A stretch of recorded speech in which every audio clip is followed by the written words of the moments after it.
Bismillahirrahmanirrahim. Assalamualaikum warahmatullahi wabarakatuh. Alhamdulillahi ala ihsani wa syukru lahu ala taufiqihi wa amtinani. Asyhadu an la ilaha illallah wahdahu la syarika lahu ta'ziman li sya'nih. Wa asyhadu anna Muhammadan abduhu wa rasuluhu da'ila ridwanih. Allahumma salli alaihi wa ala alihi wa ashabihi wa ikhwani. Hadirin dan hadirat, Bapak dan Ibu yang dirahmati Allah Subhanahu wa taala, para wali-wali murid yang dirahmati oleh Allah Subhanahu wa taala. Pada kesempatan kali ini kita akan membahas tentang bahwasanya anak adalah aset yang terbaik, aset buat kita di dunia maupun di akhirat. Tidak lain saya menyampaikan materi ini supaya kita lebih konsentrasi, lebih berjuang lagi dalam mendidik anak. Ya, lebih semangat, lebih berkorban. Karena kita sedang menyiapkan aset yang terbaik buat kita di dunia, terlebih lagi di akhirat. Allah Subhanahu wa taala telah menyebutkan tentang bagaimana ya anak-anak adalah buah hati kita, ya, kasih sayang kita. Makanya Allah mengatakan al-malu wal banuna zinatul hayatid dunya. Sungguhnya harta dan anak-anak adalah perhiasan dunia, ya. Kemudian Allah juga berfirman, zuyyina lin-nasi hubbus syahawati minan nisa'i wal banin. Sungguhnya dijadikan bagi manusia kecintaan kepada para istri dan juga kepada anak-anak. Demikian juga dalam hadis qudsi Allah menamakan anak-anak dengan buah hati, ya. Ketika malaikat mencabut nyawa anak seorang mukmin, maka Allah bertanya, hal qabattum walada abdi, apakah kalian para malaikat telah mencabut nyawa putra dari hambaku? Kata malaikat, na'am, benar ya Allah. Hal qabattum thamarata fuadihi, apakah kalian telah mencabut nyawa buah hatinya? Ya, di sini Allah menamakan anak sebagai buah hati. Oleh karenanya semua orang tua tentu sangat sayang kepada anaknya. Tetapi dia harus mempersiapkan anaknya menjadi aset yang benar dan jangan salah. Jangan sampai anak malah menjadi sumber kesengsaraan di dunia, terlebih lagi di akhirat.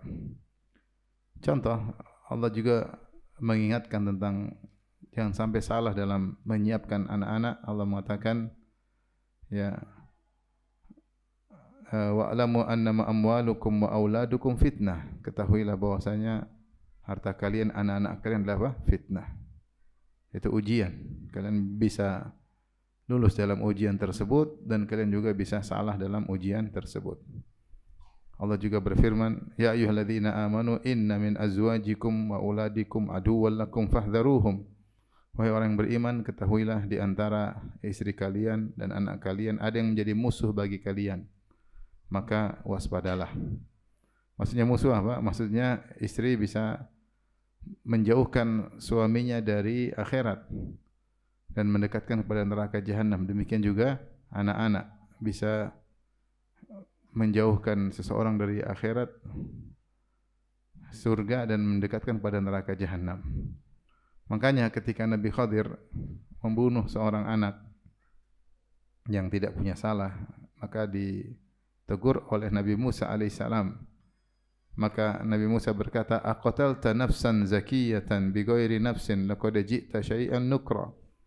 Apakah engkau membunuh seorang anak yang suci yang tidak punya kesalahan membunuh anak lain? Sungguh engkau telah melakukan perbuatan yang mungkar.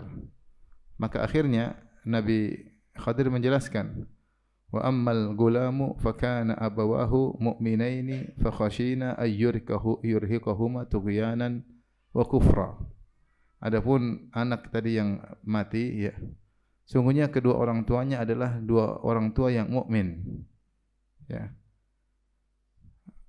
Fakana wa amal gulamu fakana abawahu mu'min fakhashina ayyurhiqahuma tughyanan wa kufra. Maka kami khawatir ini anak kalau sudah gede terlalu dicintai oleh kedua orang tuanya, maka ini anak bisa menjerumuskan kedua orang tuanya dalam perbuatan dosa, tughyan itu kezaliman atau dosa, wa kufra bahkan bisa menjerumuskan dalam kekufuran.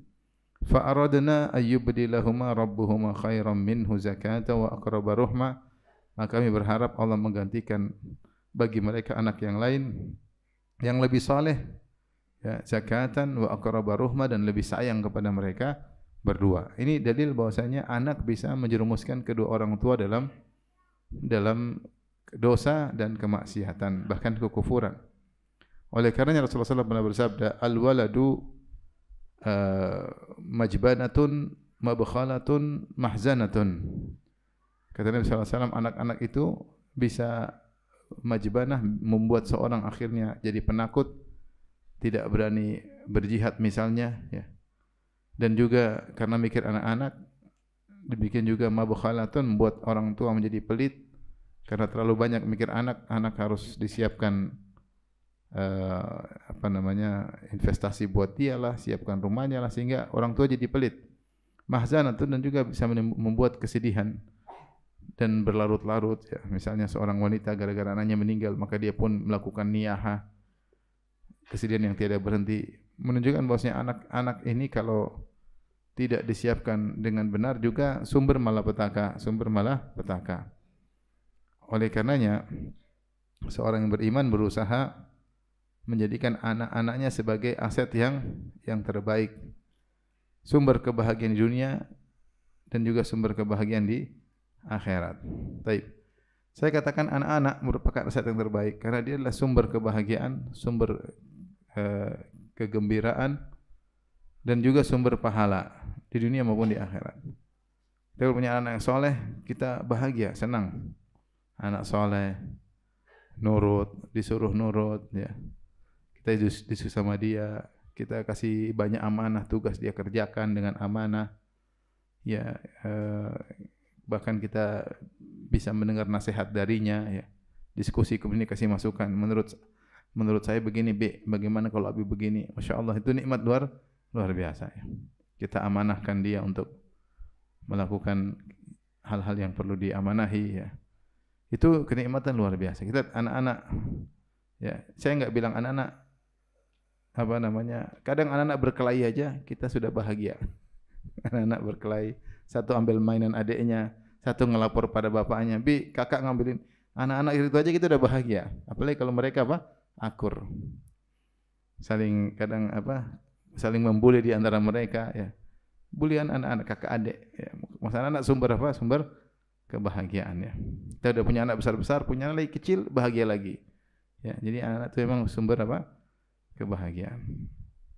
Terus sumber pahala, dan ini juga dalilnya sangat banyak bahwasanya anak adalah sumber pahala. Baik. Saya akan jelaskan tentang poin-poin bahwasanya anak adalah aset dari beberapa sisi. Yang pertama, anak-anak sumber pahala di dunia, ya. Di antaranya seseorang bisa mendapat pahala banyak gara-gara ngurusi anak. Yang pertama, ketika dia masih jomblo, kemudian dia mencari istri, dia niatkan cari istri soleha supaya bisa mendidik anaknya nanti. Makanya dikatakan oleh sebagian ulama, min haqqil walad ala walidihi ikhtiyar al-um as-salihah.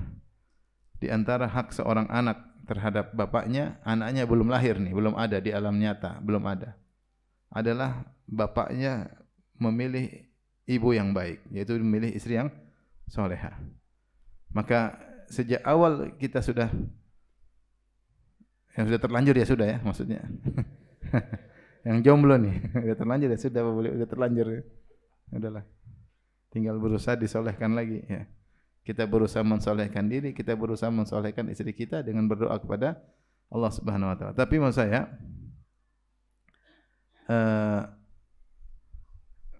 ketika seorang mencari istri, dia niatkan untuk mencari istri yang soleha, yang bisa mendidik anaknya nanti. Maka sejak itu dia sudah dapat pahala.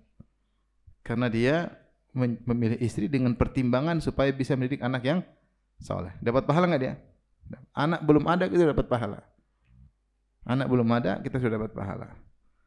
Rasulullah juga bersabda, tazawwajul wadudal walud, fa inni mukatsirun bikumul umama yaumal qiyamah. Nikahilah wanita yang penyubur dan wanita yang penyayang, yang mencintai dan subur. Kenapa? Karena aku bangga jika aku punya pengikut yang banyak pada hari kiamat di hadapan para nabi yang lain. Nabi ingin kita punya anak banyak, dan yang dimaksud anak yang banyak tersebut adalah anak-anak yang terdidik, anak-anak yang soleh, sehingga bisa dibanggakan di hadapan para nabi-nabi yang lain. Maka jika seorang mau menikah, dia pilih-pilih mencari wanita yang subur. Bagaimana mengetahui wanita subur? Dengan melihat kakak adiknya atau ibunya, bagaimana dia mudah subur enggak, anaknya banyak, seperti itu. Ini boleh di antara salah satu poin faktor yang kita pilih agar kita punya anak banyak yang soleh dan soleha. Kita milih-milih gitu, kita sudah dapat apa? Pahala ya. Cari wanita yang mencintai dan apa yang subur. Dua ini harus ada, mencintai dan subur. Kalau subur tapi ngomel terus percuma. Subur ngomel terus enggak tertarik untuk menggaulinya. Kalau penyayang tapi tidak subur juga tidak terwujud apa yang diinginkan. Maka Rasulullah menggabungkan keduanya. Yang penyayang mencintai, mutahabbibah ila zaujiha, berusaha menunjukkan cintanya, berusaha menarik hati suaminya. Yang kedua, al-walud, yang mudah untuk melahirkan. Jika seorang menikah ingin punya anak banyak yang soleh dan soleha, menguatkan umat ini, ya, memperjuangkan dakwah ini, maka dia semenjak dia memilah-milih, usaha dia ke sana kemari, memilah-milih, cari informasi, semua dapat pahala. Semua dapat pahala. Anak belum ada, seorang sudah mendapatkan apa? Pahala ya.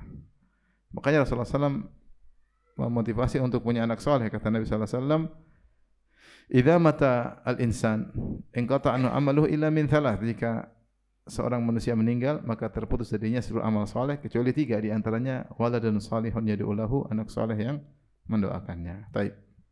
Sudah, dia bisa dapat pahala sebelum anaknya ada. Sekarang kita bicara tentang bagaimana dapat pahala dalam proses pembuatan anak tersebut. Kita tahu yang menciptakan manusia Allah Subhanahu wa taala, tapi ada sebabnya. Sebabnya di antaranya adalah berhubungan intim antara suami dan istri.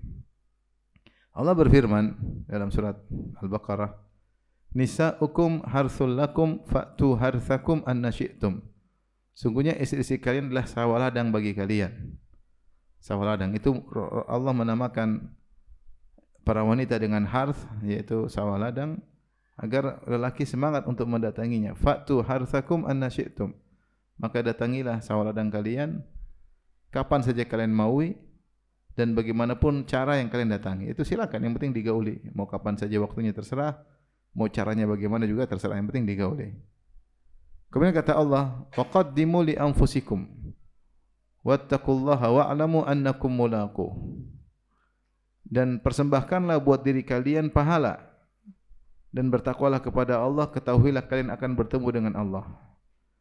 Jadi setelah Allah memerintahkan atau memotivasi para suami untuk mendatangi istri-istrinya, Allah berkata, "Waqaddimu li anfusikum wattaqullah." Hendaknya kalian mempersembahkan pahala buat diri kalian dan bertakwalah kepada kalian, karena kalian akan bertemu dengan Allah, yaitu pikirkan hari akhirat. Para ulama bahas pahala apa yang bisa didapatkan ketika berhubungan istri. Karena Allah ketika berbicara tentang hubungan intim suami istri, Allah mengatakan waqaddimu li anfusikum. Persembahkanlah buat diri kalian pahala. Maka para ahli tafsir membahas, maksudnya adalah seorang ketika berhubungan dengan istrinya berniat untuk menjaga kemaluannya, juga menjaga kemaluan istrinya, berniat untuk menundukkan pandangannya dan menundukkan pandangan apa? Istrinya, berniat untuk menyalurkan hasrat pada tempat yang halal, dan ini semua sumber pahala. Untuk menghindari dari menyalurkan hasad dari tempat yang haram, di antaranya agar bisa punya anak yang soleh. Jadi kalau seorang berhubungan istrinya supaya bisa punya anak soleh, maka dia dapat pahala. Makanya diriwayatkan dari Umar bin Khattab, dia mengatakan, "Sungguhnya saya tidak ingin berhubungan, tapi saya datangi istri saya di ajil walad supaya bisa punya anak yang soleh." Umar mungkin karena saking sibuknya ya dengan urusan kenegaraan, urusan jihad, sehingga dia terkadang tidak berhasrat karena saking sibuknya urusan negara, tapi dia tetap mendatangi istrinya karena dia berharap punya anak yang saleh. Maka di antara cara kita dapat pahala, anak kita belum ada, dengan berniat agar anak kita nanti anak saleh, yaitu kita datangi istri kita, kita gauli istri kita dengan niat untuk mendapatkan anak soleh. Makanya ketika berhubungan kita berdoa, Allahumma jannibna syaitan wa jannibi syaitana ma razaqtana. Yang artinya Allah jauhkanlah kami dari syaitan, yaitu jauhkan aku dan istriku dari syaitan ketika kami berhubungan, dan jauhkanlah syaitan dari rizki yang kau berikan kepada kami, itu dari anak yang kau anugerahkan kepada kami. Karena kita tahu ketika proses hubungan intim terkadang jin ikut-ikutan. Allah berfirman, wa syarikhum fil amwali wal auladi wa'iduhum. Kata Allah, silakan kau iblis ikut serta dalam harta mereka dan dalam anak-anak mereka. Maksudnya di antara tafsiran yaitu ketika seorang laki menggauli istrinya, terkadang jin bisa ikut berlezat-lezat. Ya. Makanya ketika mau berhubungan, suami berdoa, istri juga berdoa. Apa doanya? Bismillah. Minimal apa? Bismillah. Dulu saya punya kawan di pondok. Saya sudah nikah dulu. Terus dia mau nikah. Saya lupa dia dulu nikah lu. Saya lupa ya. Sama di pondok pokoknya.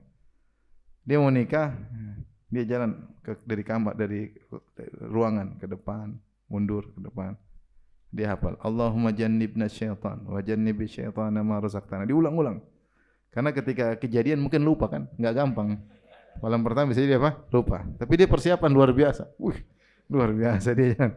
Allahumma jannibna syaitan wa jannibi syaitana razaqtana. Terus berulang-ulang. Kita dari luar, masya Allah. Mungkin saya belum nikah gitu. Saya belum nikah, dia di luar. Karena saya waktu sudah nikah, saya sudah tidak di pondok. Ini contoh persiapan ya. Nah, ketika kita berdoa, ketika berhubungan istri, kita berdoa supaya anak kita anak yang saleh. Karena Nabi SAW mengatakan, in yuqaddar lahu fi dzalika waladun lam yadurruhu asyaitan abadan, atau kama qala Nabi SAW. Kalau ditakdirkan dalam hubungan intim tersebut ada seorang anak, maka syaitan tidak akan bisa memberi mudarat kepada anak ini. Tapi apa maksudnya? Syaitan tidak akan bisa memberi mudarat kepada anak ini. Kata para ulama, maksudnya bukan berarti dia jadi maksum, tidak pernah berdosa, enggak. Karena yang maksum cuma para nabi. Tapi maksudnya anak ini intinya akan jadi anak soleh. Mau bagaimana masalahnya, mau nakal dulu, mau baik terus nakal baik lagi. Pokoknya intinya dia akan jadi anak apa? Soleh. Maka doa ini sangat penting karena Nabi telah menjanjikan siapa yang baca doa tersebut, kemudian dalam hubungan intim tersebut dapat anak, maka niscaya anak itu tidak akan diberi mudarat oleh apa? Syaitan. Yang jadi masalah kita baca doa tersebut ternyata tidak hamil. Pas lagi berhubungan tidak baca doa, hamil. Itu masalah. Makanya jangan sampai lupa baca doa ya.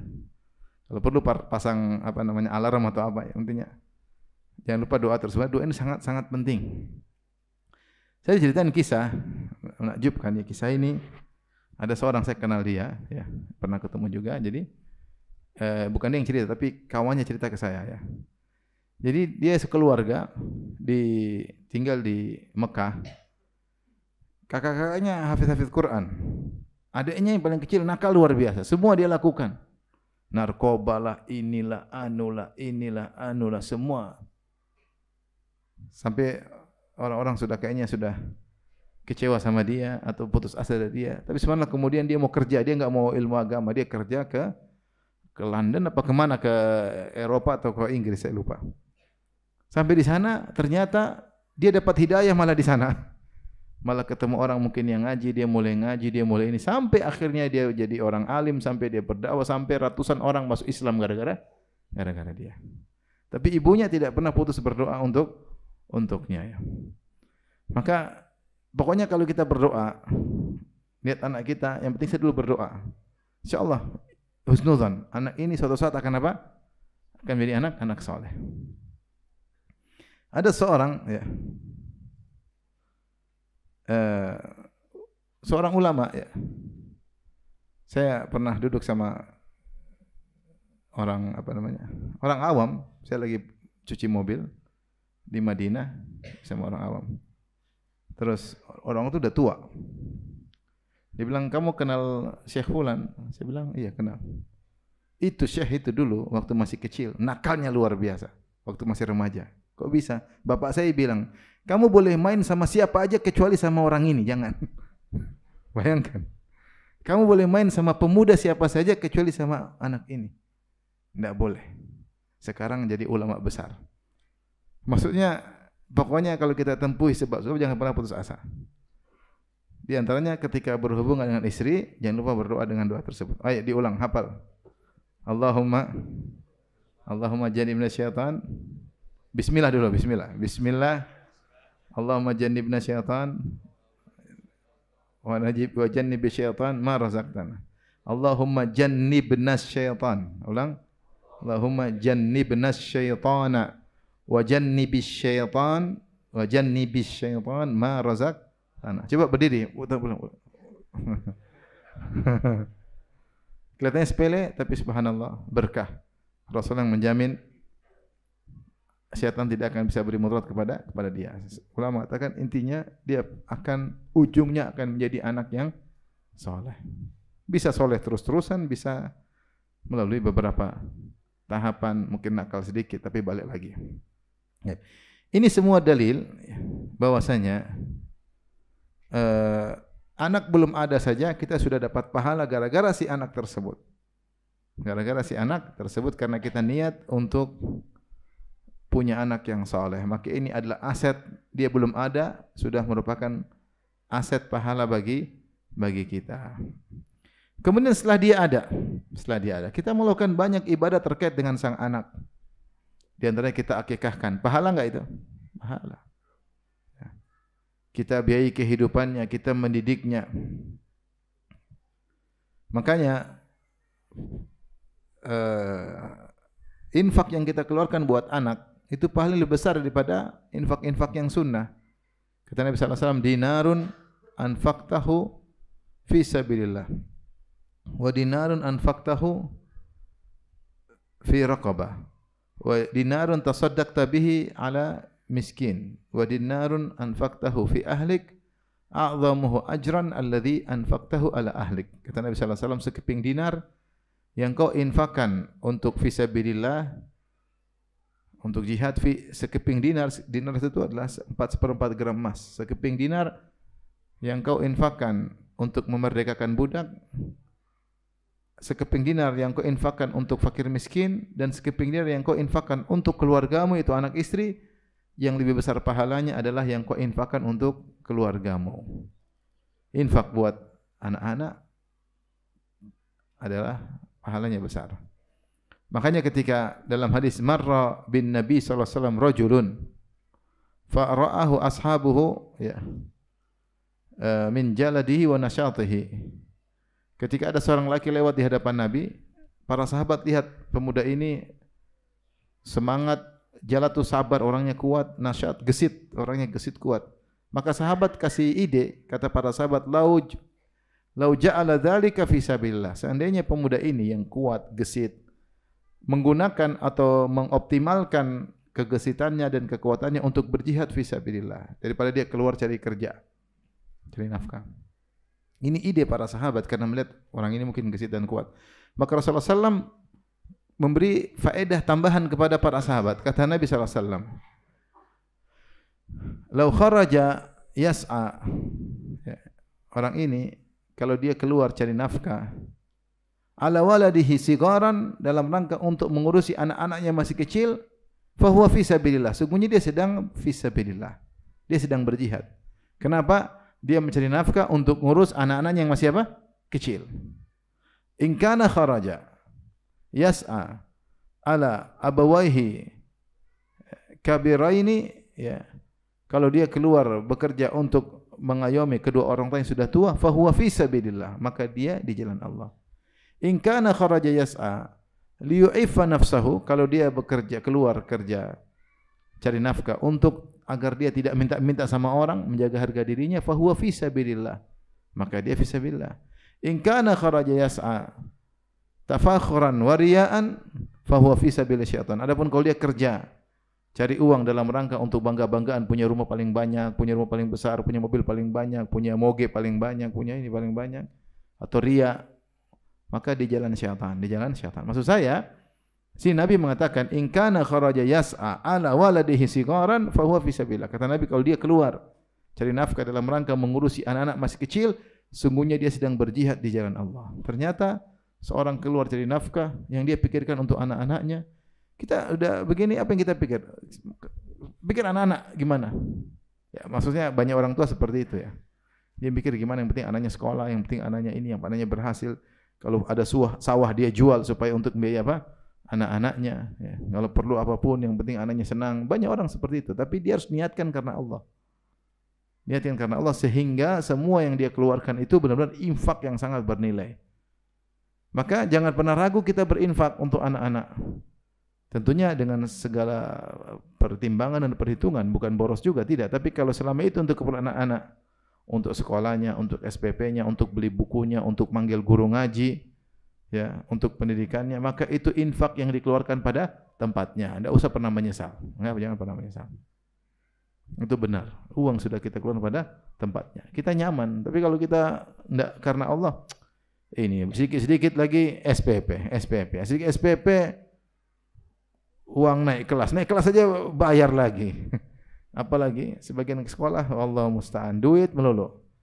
Ya, sudah daftar masuk bayar, terus SPP bulanan, terus naik kelas apa bayar? Infak naik kelas lah. Harusnya kan naik kelas dapat hadiah, ini malah suruh bayar. Kalau kita enggak karena Allah, kita pening. Tapi kita bilang ya ini semua karena Allah. Insya Allah saya infak pada tempatnya. Bahkan Nabi menamakan jihad fi sabilillah. Maka ketika anak masih hidup, terlalu banyak sumber pahala yang bisa kita dapatkan dari anak-anak tersebut. Belum kita memeluknya, belum kita menciumnya. Ya, ketika ada Aqra' bin Habis, dia mengatakan, innali asyrah aulad lam uqabbil ahadan minhum, kama qala. Kata dia, saya punya anak 10 orang, saya tidak pernah cium salah satu di antara mereka. Kata Nabi, man la yarham la yurham. Siapa yang tidak mencintai, tidak merahmati, tidak dirahmati oleh Allah. Maka kita merahmati anak kita, kita gendong, kita cium, ya, kita bawa, kita sayang sama dia, kita akan disayang oleh Allah Subhanahu wa taala. Karena di antara sebab turunnya rahmat Allah, kita merahmati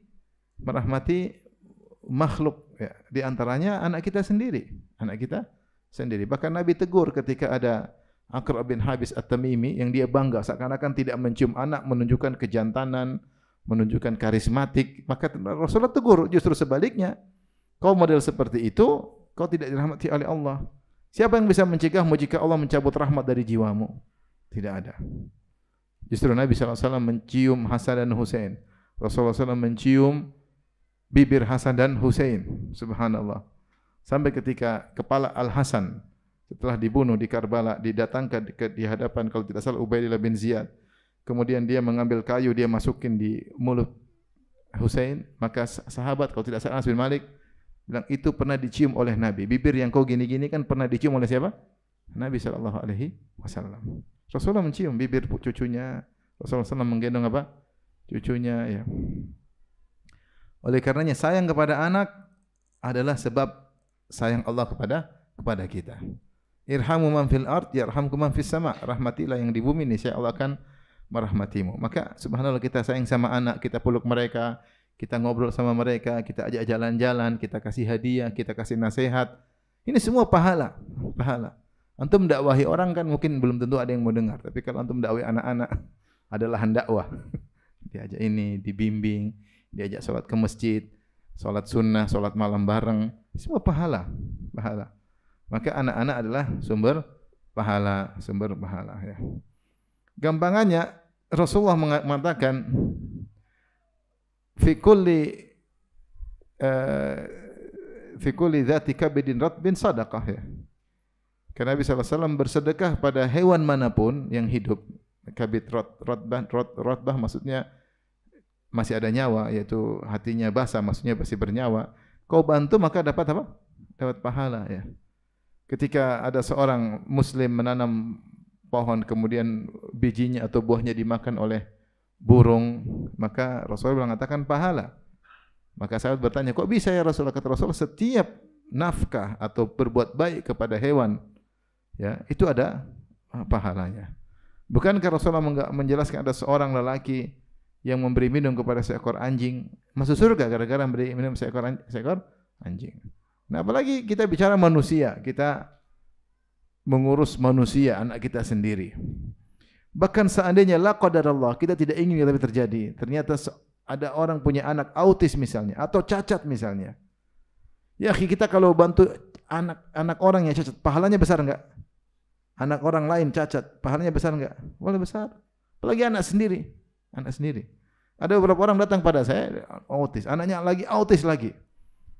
Saya bilang, subhanallah, mungkin Allah ingin kebaikan bagimu lewat dua anak ini ya. Maksudnya, pahala tiap hari mengalir. Sehingga dia benar-benar, saya lihat dia ngerawat anaknya dengan penuh-penuh kasih sayang. Dengan penuh kasih sayang, benar-benar dirawat, tidak ada kedongkolan sama sekali. Bagaimana tidak Allah merahmatinya? Allah akan beri dia rahmat yang besar. Dia sedang mengurus manusia, ciptaan Allah yang kebetulan cacat, kebetulan juga adalah anaknya sendiri. Kalau mengurus anak yatim aja pahala, apalagi anak yang seperti tidak bisa apa-apa. Artinya, anak bagaimanapun kondisinya, dia merupakan sumber pahala.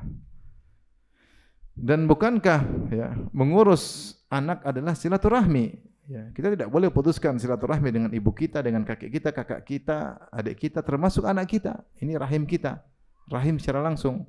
Maka ngurus anak itu merupakan sumber pahala yang sangat banyak.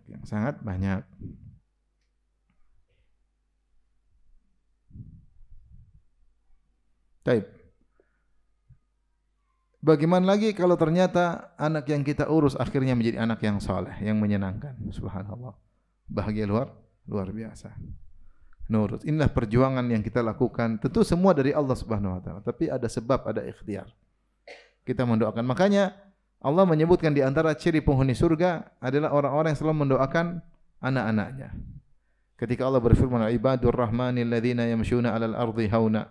Dan hamba-hamba Ar-Rahman, yaitu penghuni surga, Allah sebut ciri mereka, alladzina yamshuna 'alal ardi hauna, yang berjalan di atas bumi dengan penuh tawadhu. Wa idza khatabahumul jahiluna qalu salam. Dan sampai Allah berfirman, walladzina yaquluna rabbana hab lana min azwajina wa dzurriyyatina qurrata a'yun waj'alna lil muttaqina imama. Kata Allah, orang-orang yang senantiasa berdoa, ya Rabb kami, anugerahkanlah kepada kami istri-istri salehah dan anak-anak yang saleh. Waj'alna lil muttaqina imama, jadikanlah kami pemimpin bagi orang bertakwa, jadikanlah kami teladan bagi orang bertakwa. Allah menyebutkan dalam ciri-ciri penghuni surga ini ibadur rahman dengan lafal walladzina yaqulun, dan orang-orang yang senantiasa berdoa. Yaqulun fi'il mudhari'. Fi'il mudhari' kalau bahasa Inggris apa? Present tense ya. Bukan past. Past sudah berlalu, fi'il madhi. Ini masih terus berjalan continue ya. Apa? Continuous tense ya, enggak tahu bahasa Inggris. Intinya menunjukkan kesinambungan. Jadi sifat penghuni surga senantiasa mendoakan istri dan anaknya. Bapak-bapak sering doain istri enggak? Jangan-jangan enggak pernah. Udah bosan sama istri? Enggak boleh. Ciri penghuni surga itu sering mendoakan apa? Istri. Istri yang berjuang, berusaha. Mau dia baik atau enggak baik, doain. Kalau dia enggak baik, doakan supaya baik. Kalau dia enggak soleha, supaya soleha. Kalau belum dapat hidayah, supaya dapat apa? Hidayah. Sering mendoakan istri itu ciri penghuni surga. Di antaranya sering mendoakan apa? Anak. Maka kita bisa mengukur diri kita sejauh mana. Apa kita sering mendoakan anak istri? Kalau enggak berarti ada yang kurang. Ini bangun malam cuma ya Allah lunaskan hutang-hutangku. Itu aja doanya. Lunaskan hutang-hutang. Yang ada aset istri anak tidak didoain ya. Doain istri dan doain apa? Anak. Itu ciri penghuni surga. Ya, makanya di antara ikhtiar kita agar punya anak soleh, kita sering doakan. Nah, kalau ternyata anak tersebut menjadi anak soleh, itu bahagia luar biasa. Sebagian orang menderita, dia punya harta banyak, anaknya tidak soleh. Penderitaan luar biasa.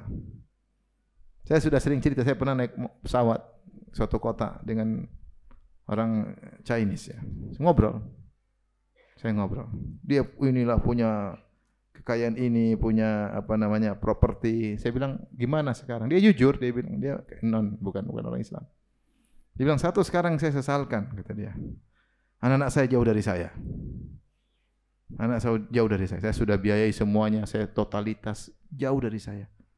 Tidak ada telepon saya, enggak ada kunjungi saya. Anaknya kaya, dia juga kaya, tapi apa percuma kekayaan tidak ada anak-anak? Penderitaan. Di rumah sederhana, anak-anak datang tiap hari, mijit-mijit, ngobrol. Bawain pisang goreng, enggak harus pizza, pisang goreng juga oke. Yang penting datang. Bahagia di situ, bahagia sederhana. Lihatlah bagaimana di luar negeri sana, di Eropa, betapa banyak orang-orang tua hidup dengan anjing. Tidak ada anak-anaknya, anak-anaknya tidak ada yang tengok dia.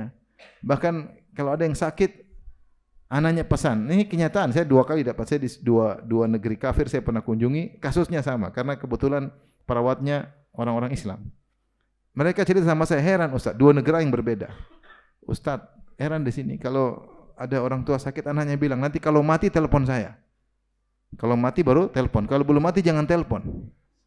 Sehingga mereka terkadang bikin film yang indah-indah, bagaimana mengunjungi orang, belum tentu dilaksanakan oleh mereka, paham? Dan banyak meninggal di rumah, sudah berapa hari, 2 hari, 3 hari, baru ketahuan, atau seminggu, 2 minggu. Kenapa? Enggak ada yang pernah kunjungi. Enggak ada yang pernah telepon. Kalau telepon, loh, ibu kok enggak angkat-angkat? Kan orang khawatir. Tapi enggak pernah diteleponin, mati begitu aja. Penderitaan luar biasa. Satu lagi, ada saya punya kerabat, kebetulan jadi perawat di negara bule-bule lah ya intinya. Dia bilang, suatu hari ada orang sakit, anaknya pesan, nanti kalau udah meninggal telepon saya. Pas lagi sekarat saya telepon dia. Ini bapak kamu gini, dimarahin. Saya kan udah bilang kalau meninggal baru telepon. Subhanallah. Kalau meninggal baru telepon. Akhirnya udah tua, bawanya anjing. Coba antum lihat kemana-mana bawa apa? Anjing. Ngobrol sama anjing, mana aja. Tapi kalau orang Islam jalan lihat cucunya dia doyong dia, anaknya rame-rame. Mungkin duit nggak ada, nggak apa-apa. Tapi yang penting kebersamaan, ya nggak? Apalagi kebersamaan dan duitnya banyak. Maksudnya, subhanallah, itu jadi anak soleh itu benar-benar aset kebahagiaan luar biasa. Ketika seorang kehilangan anak soleh, penderitaan, tangisan dalam kesendiriannya, menyesal punya anak tersebut. Makanya banyak sekarang mereka tidak mau punya anak, ya enggak? Banyak nggak mau punya anak. Nggak mau punya anak, bingung sampai yang kasih punya anak dikasih hadiah, nggak mau punya anak. Banyak di antara mereka sukanya kumpul kebo aja, kumpul kebo daftar di ketua RT mereka. Saya punya kebo baru, nanti kebo udah ganti kebo baru, lapor lagi. Seperti itu. Mempunyai anak nanti susah, biaya, ngurus. Nanti kalau udah besar belum tentu berbakti. Di negara sana ada anak diomelin sama bapaknya. Anak ini lapor kepada negara, diambil, dijadikan anak negara. Subhanallah. Memutuskan silaturahmi negara tersebut. Ini hidup kayak begitu. Tapi kalau punya anak, subhanallah, telepon mamanya, ketawa-ketawa mamanya, datang mijit mamanya, datang pijit bapaknya. Itu bahagia luar biasa. Bahagia luar biasa. Apalagi mamanya juga ikut mijit. Jadi kita senang punya anak yang baik. Maka di antara aset yang mendatangkan kebahagiaan luar biasa adalah anak-anak yang soleh, anak-anak yang soleh, yang perhatian sama kedua orang tuanya. Karena orang tua itu bukan cuma butuh harta, dia butuh juga dengan anak-anaknya. Ya. Apalagi anak sudah kaya, udah ini. Kemarin kan ada kejadian, saya sempat viral ya, yang nyokolahkan anaknya di luar negeri, terus dia sakit, anaknya nggak mau datang karena sudah sukses di negara kafir. Udah lupa. Akhirnya sampai meninggal, sampai dia menyesal menyekolahkan anaknya di luar negeri. Karena ternyata anaknya brengsek semua. Iya, menyesal. Beberapa kali kejadian loh. Tersebar viral saya sempat dibaca beberapa kali kejadian. Bukan sekali 2 kali. Kalau saya baca 3 kasus. Ya, tapi kita tidak usah sebut nama. Tapi intinya begitulah. Sebagian orang menyesal mensukseskan anaknya duniawi tapi tidak mendidik agamanya, berhasil secara dunia, tidak sukses secara akhirat, akhirnya menjadi sumber kesedihan, sumber penderitaan di akhir hayat sang orang tua. Waliyadzubillah. Oleh karenanya seorang berusaha, berjuang, didik anak-anak, mendoakan ketika anak-anak menjadi anak soleh, maka itulah sumber kebahagiaan bagi orang tua di dunia. Baik, apalagi ketika di masa tua. Aset paling membahagiakan adalah anak yang soleh. Paling membahagiakan adalah anak yang soleh. Ya. Tapi kalau anaknya nakal, sudah bapaknya tidak diperdulikan, ibunya tidak diperdulikan, ya. Bahkan masih terus merampok harta ayah dan ibunya. Datang lagi ambil uang lagi, datang lagi ambil ini, asetnya dijual. Wah, mengerikan. Seperti itu penderitaan yang berkesinambungan ketika punya anak yang durhaka. Tapi kita lanjutkan.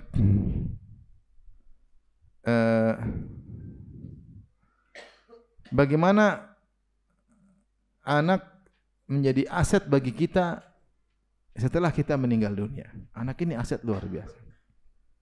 Aset luar biasa setelah kita meninggal dunia. Karena ketika berpindah dari alam dunia ke alam akhirat, kita sudah tidak butuh dunia lagi. Yang kita butuh adalah pahala. Kita sudah tidak bisa beramal soleh lagi. Udah enggak bisa salat lagi, udah enggak bisa berdoa lagi, udah enggak bisa puasa lagi, enggak bisa. Maka kita butuh kebaikan orang lain yang bisa menambah pahala kita di akhirat. Dan di antara aset terbaik yang buat kita berpahala jalan terus adalah anak-anak. Makanya Rasulullah ketika menyebutkan tentang amal soleh yang masih terus berlanjut dalam sabdanya, idza mata al-insan inqata anhu amaluhu, jika telah meninggal seorang manusia terputus seluruh amalnya, illa min thalath, kecuali dari tiga perkara. Rasulullah menyebutkan sedekatun jariyah, sedekah jariyah. Alhamdulillah punya sedekah jariyah. Yang kedua, ilmu yang tafa'u bi ilmu bermanfaat, yaitu ustaz, dai yang menulis buku, yang mengajarkan. Yang ketiga, waladun salihun yad'u lahu, anak saleh yang mendoakannya. Rasulullah tidak bilang istri soleha, Rasulullah tidak bilang teman yang baik, Rasulullah tidak mengatakan orang tua yang baik. Tidak. Kenapa? Karena semua itu cepat selesai. Orang tua biasanya duluan meninggal daripada kita. Ya tidak. Orang tua kita sayang sama kita, tapi dia duluan meninggal dari kita biasanya. Istri pun demikian. Mungkin kita meninggal, istri kita tidak lama kemudian menyusul. Umur dia tidak panjang biasanya. Kalau dia nikah lagi, selesai urusan sudah. Kita meninggal, dia nikah lagi, ya mungkin dia sudah lupa sama kita. Ya. Terkadang kita masih hidup, dia tidak setia. Apalagi suami. Istri saja masih hidup, dia sudah kawin lagi ternyata. Apalagi sudah mati, mungkin dia kawin lagi. Doain istri belum tentu. Apakah semua suami doakan istrinya? Belum tentu. Belum tentu. Suami yang soleh mendoakan apa? Istrinya, tapi belum tentu. Itu pun kalau dia doakan, sebentar lagi dia nyusul. Tapi yang aset lama anak soleh. Anak soleh. Saya kasih gambaran sama Bapak. Kita udah meninggal, anak kita doain kita. Kita meninggal, anak kita mungkin meninggal 40 tahun lagi. Anak kita. Kalau anak kita baik, dia menikah, dia punya anak lagi, cucu kita. Dia bilang jangan lupa doain kakek. Iya enggak? Kakek dulu begini, kakek begini. Betapa sering kita ceritakan kebaikan orang tua kita kepada anak kita. Nenek dulu begini, mbah dulu begini. Sehingga dia terpacu untuk mendoakan orang tua kita. Kalau anak kita soleh, dia suruh cucunya apa? Doain kakek dulu gini. Sehingga berkesinambungan. Sehingga dalam puluhan tahun, bisa jadi ratusan tahun terus kita didoakan. Ketika kita diberi taufik oleh Allah punya anak yang soleh. Makanya Rasulullah mengatakan amal yang tidak terputus anak soleh, karena dia lama. Kalau orang tua, istri sebentar atau suami sebentar, tapi anak ini lama. Maka ini aset yang luar biasa. Kita dalam alam barzah apa yang kita butuhkan? Kita butuhkan doa. Kita butuhkan doa. Kemudian di antaranya para ulama menyebutkan jika seorang anak soleh, kesolehannya di antaranya sebab karena usaha kita, ya. Kita yang panggilkan guru ngaji, kita yang masukkan ke pondok, kita yang bayarkan, kita yang mengkontrol, kita yang mutabaah, kita yang mengawasi. Meskipun yang ngajar ustaz-ustaz, tapi kita dari sebabnya. Maka anak itu soleh gara-gara kita, maka seluruh pahala dia kalau dia beramal soleh lari sama kita. Dia ngaji, kita dapat pahala. Dia sholat, kita dapat pahala. Dia umroh, kita dapat pahala. Dia berbuat baik, kita dapat pahala. Dia berkata jujur, kita dapat pahala. Maka ini aset luar biasa. Bayangkan antum punya anak 4 misalnya. Semua anak soleh. Semua antum yang didik. Kemudian masing-masing meninggal 50 tahun setelah antum meninggal. Antum meninggal berarti antum dapat bonus 50 tahun, 50 tahun, 200 tahun.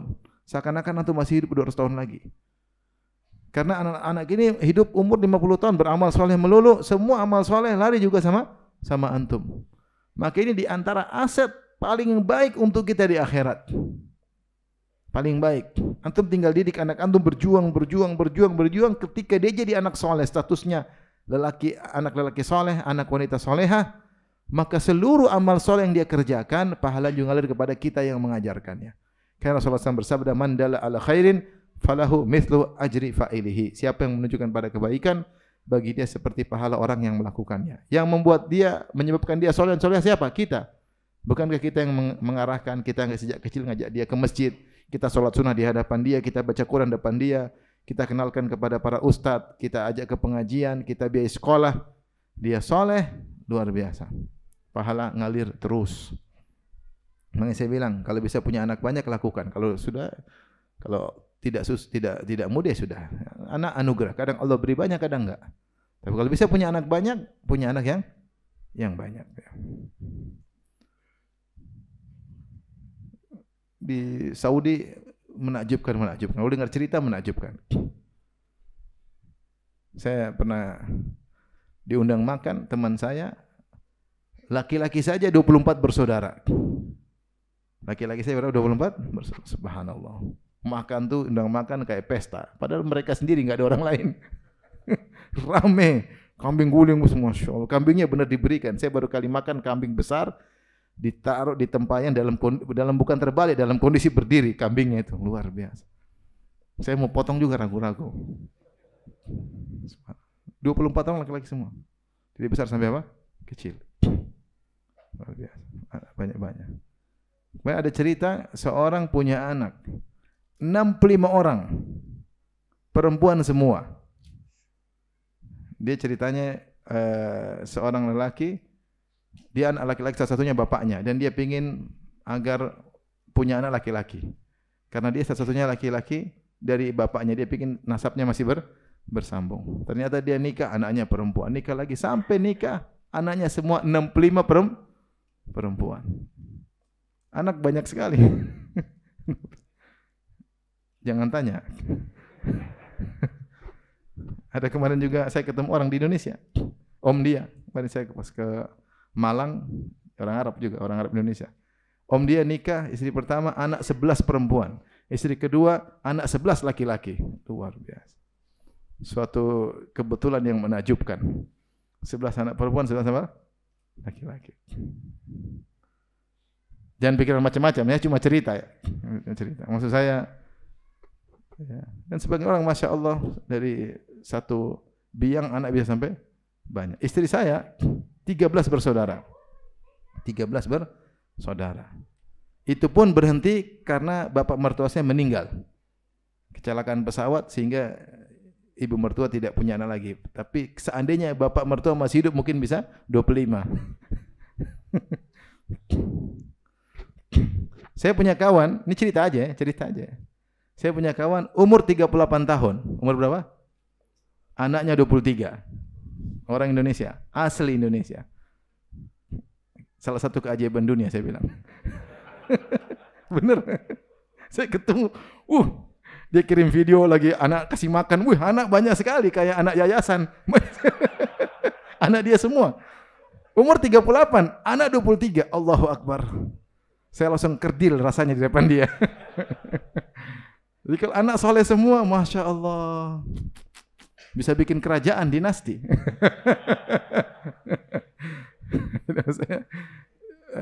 Tidak apa-apa, semua insya Allah. Mau anak sedikit banyak semua dari Allah Subhanahu wa Ta'ala. Yang penting yang ada kita optimalkan. Ya. Ini anak semua kalau beramal soleh kita yang didik, pahala ngalir terus. Kita sudah meninggal, pahala jalan terus. Di alam barzah jadi taman surga di alam barzah. Kenapa? Anak-anak semua beramal soleh. Baik. Bagaimana lagi di akhirat? Di akhirat Rasulullah bersabda, "Inna rajula la turfa'u darajatu fil jannah." Ada seorang di surga ditinggikan lagi derajatnya. Dia berkata, "Anna li hadza?" Kok bisa? Dia tahu amal dia cuma sedikit. Kenapa? Ternyata di surga dia dinaikkan lagi. Maka dikatakan kepadanya, "Bistighfari waladika laka." Karena anakmu sering beristighfar buat kamu. Semasa engkau sudah meninggal, dia masih hidup, dia senantiasa doakan istighfar buat buat kamu. Maka jangan lupa pesanin anak-anak. Anak-anak itu kita dikte. Udah doain Abi enggak? Apa doanya? Rabbi gufirli wali walidayya warhamhum. Tanyain sama mereka. Tadi sujud doa enggak Abi? Doain Umi enggak? Kamu enggak sayang Abi sama Umi? Digituin sehingga dia terbiasa. Dia terbiasa. Doain Abi dan Umi enggak? Sehingga terbiasa. Kita talqin, kita dikte sehingga dia terbiasa. Saya pernah doa, kebetulan saya nangis waktu itu. Anak saya ngelihat. Abi doain siapa sih? Doain kamu lah katanya. Doain kamu ini, doain kamu. Jadi dia tahu bahwasanya Abinya sayang sama dia. Ini dia juga insya Allah balas, dia juga doain apa orang tuanya. Anak-anak perlu didikte, diajar, ditalkin, suruh praktek. Seperti itu. Jadi seorang di surga bisa terangkat derajatnya gara-gara doa anaknya. Taib. Apalagi manfaat aset anak-anak? Rasulullah menyatakan, "Man ubtuliya bi syai'in min haula'il banat, fasabara 'alaihinna wa kasahunna," ya. Siapa yang diuji oleh Allah dengan punya anak perempuan, kemudian bersabar dalam mengurusnya, kemudian memberi pakaian padanya, memberi makan kepadanya, kunna lahu sitran yaumal qiyamah minan nar. Maka anak-anak perempuan ini akan menjadi penghalang api neraka baginya pada hari kiamat. Jadi yang punya anak perempuan bersyukur, alhamdulillah. Anak perempuan itu penghalang neraka jahanam. Memang butuh ekstra ngurus anak-anak perempuan. Sampai carikan jodoh buat dia. Sampai dia sudah nikah pun terkadang kita harus terus nanya-nanya gimana kabarnya. Tapi itu penghalang dari neraka jahanam. Gimana tadi yang anak perempuannya 65? Banyak. Jadi yang cerita ke saya seorang syekh haji kemarin, dia ketemu orang umur 80 tahun. Dia bilang, "Syekh, saya fulan, saya punya anak 65 perempuan semua." Masya Allah. Bagaimana bisa? Dia cerita tadi. Saya ingin punya laki-laki tapi sekarang belum bisa. Semuanya anak perempuan 65 orang. Syekh, kata dia, 55 sudah menikah, tinggal 10. Anda mau satu? Jadi subhanallah, anak 65, 55 sudah nikah. Semua cucunya kira-kira banyak itu. Bikin dinasti. Jadi subhanallah, seorang diangkat derajatnya karena anaknya sering doakan ampunan baginya. Seorang terhalangi dari api neraka, dia punya dosa banyak, tetapi dia punya anak perempuan banyak yang menghalangi dari neraka jahanam. Luar biasa. Kemudian juga di antaranya jika anak-anak meninggal sebelum balik juga sebab memberi syafaat. Ya. Rasulullah SAW bersabda, "Ma min muslimin yamutu lahu thalathatun minal walad lam yablughul hinth illa talaqahu min abwabil jannati ats-tsamaniyati min ayha syaa dakhal." Siapa yang punya anak 3 orang meninggal sebelum balik, anaknya masih kecil, umur 10 meninggal, 12 meninggal, 8 meninggal, baru lahir meninggal, maka nanti mereka akan menunggu bapaknya, menunggu orang tuanya dari 8 pintu surga, setelah bapaknya mau surga dari mana, dengan syarat bersabar. Subhanallah, punya anak terus meninggal, pahalanya ternyata besar. Ditunggu di pintu surga. Ditunggu di pintu surga. Demikian dalam hadis kata Rasulullah SAW, "Sigaruhum da'amisul jannah." Sigaruhum da'amisul jannah. Itu anak-anak yang meninggal belum balik, Rasulullah menamakan dengan da'amisul jannah. Ya. Du'musa adalah dabatul ma', yaitu maknanya adalah hewan yang di air yang tidak pernah keluar dari air. Rasulullah menamakan anak-anak tersebut, ya, anak-anak tersebut yang meninggal sebelum balik, ya, maka mereka seperti hewan-hewan air yang tidak pernah keluar dari air. Maksudnya yaitu anak-anak yang selalu di surga, enggak pernah keluar dari surga. Kata Nabi, "Yatalaqa ahaduhum abahu fayakhudhu bi thawbihi fala yantahi hatta yudkhilahu Allahu abahul jannah." Maka ketika dia ketemu ayahnya, dia tarik tangan ayahnya, suruh masuk surga. Dia tarik terus sampai masuk surga. Subhanallah. Itu yang bisa saya sampaikan kepada orang yang ternyata ditakdirkan anaknya meninggal sebelum balik. Menyedihkan, tapi kita bilang pahalanya besar kalau sabar, dengan syarat apa? Bersabar. Dengan syarat bersabar. Jadi luar biasa. Anak-anak ini pokoknya anak ini adalah aset terbaik. Kemudian Allah juga mengabarkan bahwasanya kalau ternyata anak kita lebih saleh dan punya surga lebih tinggi, kita bisa diangkat sejajar dengan dia. Dalam 2 ayat Allah menyebutkan. Yang pertama dalam surat An-Nisa, Allah berfirman di akhir ayat 11 dari surat An-Nisa, yusikumullahu fi auladikum lidzakari mithlu hadzal unthayain. Di akhir ayat Allah mengatakan aba'ukum wa abna'ukum la tadruna ayyuhum aqrabu lakum naf'a faridatan minallah. Innallaha kana aliman hakima. Kata Allah Subhanahu wa taala, ikutilah hukum waris yang aku tetapkan. Kau tidak tahu ayahmu atau anakmu yang mana yang lebih bermanfaat bagi engkau. Kau tidak tahu di dunia maupun di akhirat. Sebagian ulama di antara Al-Qurtubi menyebutkan, kau tidak tahu anak mana di antara anak-anakmu yang lebih banyak berdoa untukmu ketika di dunia. Kau tidak tahu di antara anak-anak ini yang mungkin kau sepelekan, yang mungkin kau anggap kurang berhasil, ternyata di akhirat surganya tinggi. Sehingga dia bisa mengajakmu untuk naik ke derajat surga yang sama. Jadi di akhirat jika anak kita surganya tinggi, dia bisa ngajak apa? Orang tuanya sederajat.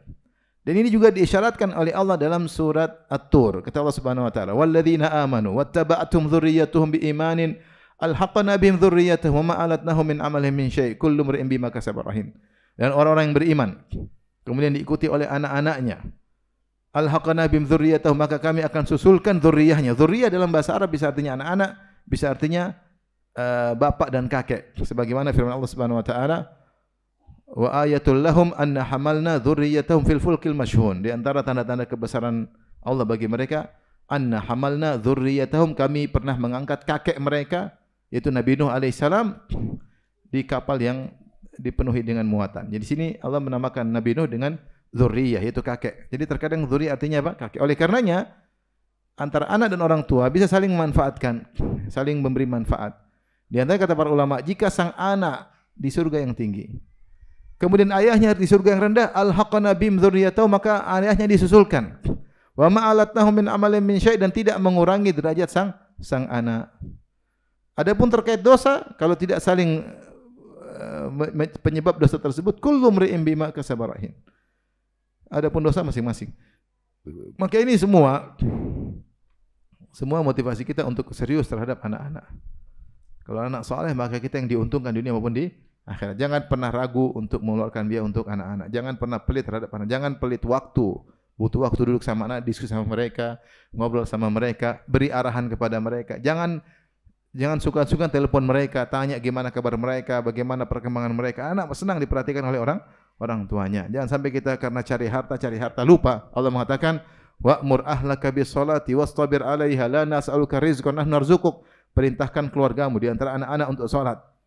Ya, dan sabarlah untuk salat, sabar untuk perintahkan mereka. La nas'aluka rizqan, kami tidak pernah minta rezeki darimu. Yaitu jangan sampai kau cari rezeki karena Allah tidak suruh kau cari rezeki sehingga lupa ngurus apa? Anak-anak. Justru nahnu narzuquk, justru kami yang kasih rezeki. Justru kami kasih rezeki dengan ngurusi anak-anak, suruh anak-anak salat, Allah akan tambahkan rezeki. Jangan sampai sebaliknya, gara-gara kita cari rezeki lupa nasihati apa? Anak-anak. Terlalu sibuk di kantor melulu, enggak pernah telepon anak-anak. Gimana salatmu, gimana hafalanmu, gimana teman-teman di kelas, ngobrol sama mereka. Kalau dia bilang anak satu nakal, kamu sabar. Abi saya dibully, arahin, kamu sabar kalau dibully, harus begini caranya. Cara membalik bully tersebut begini caranya. Cara membantah gimana? Ini ajarin dia supaya dia kuat dan tegar dalam sekolah. Perlu perhatian. Tapi demikian saja kajian kita. Semoga bermanfaat. Wallahu ta'ala alam bisawab. Apakah ada pertanyaan? Kalau tidak ada, alhamdulillah.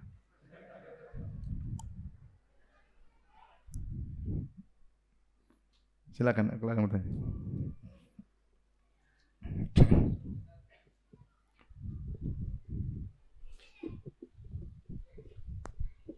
Assalamualaikum Ustadz, izin bertanya. Assalamualaikum. Jika sebagai orang tua gitu kita ya memberi batasan waktu, misal mau punya anak, kalau kita dengan kajian kayak gini kan kita termotivasi untuk punya banyak anak gitu ya. Tapi sepengalaman saya punya anak tuh kayak yang capek gitu kan untuk mengurus anak. Kalau kita batasi misal per 5 tahun baru kita mau memprogram. Kebanyakan 5 tahun baru punya anak. Antum paling istri melahirkan sampai 40 sekian kan? Antum menikah umur berapa? 28. Itu aja antum lakunya aja terlambat 28. Terus istri berarti cuma kesempatan 20 tahun. 26 Ustaz, 26. Ya sama-sama terlambat. Lakunya terlambat sama-sama. Kalau saya ini 21 udah nikah, cepat laku. Baik, intinya saya bercanda ya, jangan diambil hatinya. Intinya kalau kita istri nikah, istri umur berapa waktu nikah? Beda setahun doang. Beda tahun 25 sampai 40 berapa tahun? Cuma 15 tahun. Kalau kita bagi 5 tahun cuma punya 3 anak. Jangan 5 tahun, 3 tahun maksimal. 2 tahun oke. 2 tahun brodol lagi, 2 tahun brodol lagi, brojol lagi. Alhamdulillah. 15 tahun bisa punya anak, 8 anak. Setelah itu berjuang habis-habisan. Insyaallah. Husnudzan sama Allah. Tapi jangan maksa istri kalau ternyata sakit apa segala ya, jangan dipaksa. Tapi maksud saya 5 tahun terlalu lama. 3 tahun lah. Ya, sepakat? Nanti dia punya anak berapa? Baru 1, sudah berapa tahun? 4. Sekarang bikin. Tunggu 5 tahun lagi, Allah. Kasihan dia enggak punya adik. Udah punya adik senang ya? Punya adik kan? Pengin punya adik enggak? Pengin punya adik enggak? Pengin punya adik enggak, Dek? Enggak mau? Apalagi mama baru. Insyaallah ya. Jadi di program 3 tahun, sekarang punya adik, nanti 3 tahun lagi punya adik lagi. Sehingga insyaallah masih bisa punya anak sampai 5 lah. Bismillah. Ya, insyaallah ya. Bismillah ya. Jangan lupa doanya. Allahumma jannibna syaitan. Ada lagi yang bertanya? Silakan. Baik. Jazakumullah khairan Ustaz atas nasihat dan arahannya. Afwan Ustaz, ana ingin bertanya untuk perwakilan. Ya, maksudnya kita alhamdulillah diberikan amanah untuk bisa mendidik anak orang lain di sekolah. Nah, apa nasihat antum untuk para guru dan para ustadz ketika mendidik anak yang notabene anak-anak ini masih kecil, khususnya di jenjang SD gitu, saat kelas 1, kelas 2 dan berbagai macam sikapnya. Apa nasihat antum? Justru anak-anak SD ini adalah peletakan batu pertama. Dan Rasulullah berkata, man dalla ala khairin falahu mithlu ajri fa'ili. Siapa yang menunjukkan pada kebaikan, bagi dia pahala orang yang menunjukkannya. Batu pertama ini penting. Contoh, ada seorang berhasil ngajar anak hafal Al-Fatihah. Tapi dia hafal Al-Fatihah. Setelah itu dia mulai belajar hafalan. Tapi hafalan yang lain dibangun di atas apa? Al-Fatihah. Dia sholat selama ini, nanti sampai dia meninggal juga Al-Fatihah yang kita ajarkan. Jadi saya rasa ngajar anak-anak SD itu luar biasa pahalanya, karena pada proses peletakan batu pertama, kebaikan-kebaikan selanjutnya dibangun di atas batu-batu tersebut. Kalau dia enggak berhasil SD, gimana masuk SMP? Enggak bisa kan? Maka kita niatkan karena Allah Subhanahu wa taala bahwa ini adalah kesempatan bagi kita untuk meletakkan batu. Mungkin dia lupakan kita, enggak urusan. Yang penting Allah tidak lupa. Allah tidak akan lupa. Jadi semangat ngajar anak-anak apa? SD, TK, SD. Kalau kita ditanya, saya tanya sama antum, masih ingat enggak siapa yang pertama ngajar Al-Fatihah? Antum pasti lupa. Antum ingat enggak siapa yang pernah ngajar Al-Fatihah? Ada yang ingat? Gurunya pernah ngajar Al-Fatihah? Tapi pasti ada yang ngajar antum Al-Fatihah. Ada yang ngajar enggak? Pasti ada. Cuma ditanya siapa, antum lupa. Tapi Allah lupa enggak? Enggak. Sudah berapa banyak salat antum baca Al-Fatihah? Kalau mazhab lain sudah berapa banyak Al-Fatihah dikirim? Maksud saya, subhanallah, kita lupa tapi Allah tidak bakalan apa? Lupa. Orang kita lupa, orang tidak akan lupa. Siapa lagi yang bertanya? Silakan. Bismillah. Assalamualaikum Ustaz.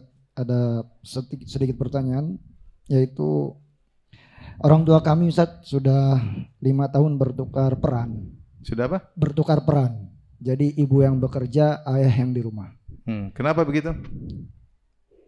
Oh, ini pertanyaan, antum bacain aja. Iya. Oh ya, saya kira untuk antum ya. Terus. Ayah yang menjaga adik-adik di rumah. Ayah masih ada tanggung jawab, namun penghasilan tidak sebesar ibu dan sering berhutang. Karena lama berjarak, ayah menikah lagi tanpa sepengetahuan ibu. Ustaz. Hingga saat ini ibu belum tahu, namun ibu kami sudah merasa lelah dan ingin mengajukan bercerai karena tidak dinafkahi dan jarang berkomunikasi. Bagaimana sikap kami sebagai anak dalam menghadapi orang tua kami sendiri? Sikap anak jangan pernah bela siapapun. Berusaha mendamaikan kedua orang tua, berusahakan marah kepada kebaikan, jangan motivasi memprovokasi salah satu pun untuk berpisah atau bercerai. Tapi kalau ibu ini ya pokoknya berusaha yang baik-baik aja. Ya dua-duanya wajib kita untuk berbakti kepada mereka berdua. Kita nggak tahu masalah dalam-dalamnya. Kita nggak tahu. Kita ayah kita begini, ternyata ibu kita misalnya di kamar tidak sebagaimana yang diharapkan misalnya. Atau ayah sebaliknya ketika di kamar bersama ibu ternyata begini. Kita nggak tahu dalam-dalamnya. Oleh karenanya tugas kita hanyalah pokoknya mengarahkan kepada apa? Kebaikan. Ya. Jangan beri dukungan kepada salah satunya ya. Ya terserah bapak, terserah ibu, saya nggak tahu lah. Yang penting kalau saya bikin baik. Kalau ada kelihatan berbuat zalim kita nasihati. Ayah nggak boleh begitu. Ada yang nasihati, ibu nggak boleh begitu. Tapi jangan sampai berpihak. Yang saya berpihak karena orang tua pasti akan cemburu. Yang penting adalah banyak berdoa. Semoga Allah berikan terbaik bagi mereka berdua. Terkadang kebersamaan bukan suatu kebaikan. Terkadang berpisah adalah suatu apa? Kebaikan. Makanya ada syariat cerai karena memang terkadang harus cerai. Ya, terkadang harus bersama, terkadang harus cerai. Daripada bersama berribut terus, bertengkar, menderita terus, mending bercerai nyaman. Ya, tidak harus dipaksakan. Maka berdoa kepada Allah agar diberikan yang terbaik bagi kedua orang tua. Pertanyaan terakhir. Sini. Dua lagi cuma sini. Nggak apa ya, silakan. Ya, assalamualaikum Ustaz. Pertanyaannya, jika seseorang itu menjadi soleh tapi bukan karena orang tuanya, mungkin karena didikan lingkungan, sekolah, apakah suatu saat pahala yang dikirimkan anak ini mengalir ke orang tuanya menjadi sifat? Jika orang tuanya yang memasukkan, jadi tidak. Jadi kalau orang tuanya tidak punya andil dalam kesolehan anak itu, dia tidak dapat pahala. Dia cuma dapat keberuntungan, anaknya akan doain dia. Kan meskipun orang tuanya bejat tapi anaknya soleh, selalu orang tua dia beruntung. Tapi kalau anak ini soleh gara-gara andil dia, bukan berarti dia yang harus ngajar, tapi dia yang perhatian, dia yang masukkan ke pondok, dia yang bayar, dia dapat juga karena dia sebab. Ya. Ada orang kita tahu orang tuanya nggak pernah peduli sama anaknya, nakal sana, main sana, zina. Tapi anaknya ternyata jadi orang pintar, jadi ustadz, jadi ulama misalnya. Apakah ketika jadi ustadz orang tuanya dapat pahala? Enggak, karena dia nggak punya andil. Tapi anak soleh ini selalu mendoakan apa? Orang tua. Maka dia dapat diuntungkan, ternyata anak ini sering mendoakannya. Terakhir. Maaf Ustaz. Saya maafkan. Cuma mau minta saran, insya Allah istri dalam waktu dekat akan melahirkan. Minta saran nama yang baik untuk anak perempuan. Terima kasih. Kasih nama Ruqayyah ya. Ruqayyah, putri Nabi. Oke? Ya, syukran Ustaz. Tapi demikian saja. Wabillahi taufiq. Assalamualaikum warahmatullahi wabarakatuh.